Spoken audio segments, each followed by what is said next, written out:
le plus. Et alors que l'industrie chimique allemande est en crise avec des fermetures d'usines en ce moment à la chaîne, eh bien certains groupes cherchent des alternatives.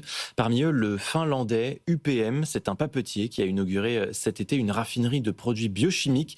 Et grâce à cela, cette entreprise est maintenant capable de transformer la biomasse du bois de hêtre en bioénergie. C'est un reportage d'Éline Lefao.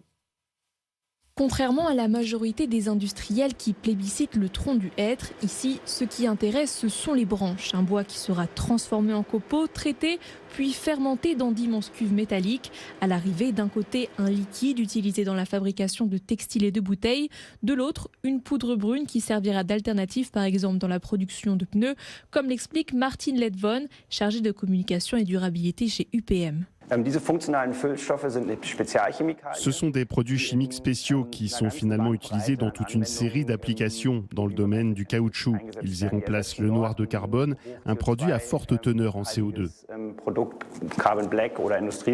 Pour s'approvisionner en bois, le groupe a pu compter sur un partenariat avec le département forestier du Land de Sachsen-Anhalt. Une opportunité pour Johannes Brodowski, garde forestier, qui mise sur une hausse de 20 à 30% de la production régionale de hêtre.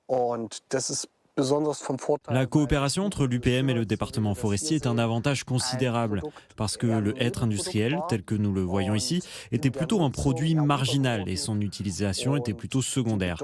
L'importance de ce produit augmente considérablement grâce à son utilisation et son achat par UPM. En tout, plus d'1 milliard d'euros ont été nécessaires pour donner vie au projet, et ce, sans aucune aide de l'État allemand. Un investissement de taille, mais qui en vaut la chandelle, selon Harald Dialer, vice-président de l'UPM. Pourquoi l'Allemagne ? Nous trouvons ici, par exemple dans ce parc industriel de Leuna, les conditions qui sont très importantes pour nous. L'intégration dans une infrastructure existante, une main-d'œuvre bien formée et le soutien du gouvernement en matière de décarbonisation. La rentabilité de la raffinerie reste à prouver car plombée par le Covid-19, l'entreprise a dû faire face à des coûts et des délais supplémentaires. Elle compte désormais sur un coup de main des pouvoirs publics allemands. L'objectif serait de faire tourner le site à plein régime d'ici 2 ans avec une production annuelle de près de 220 000 tonnes de produits chimiques.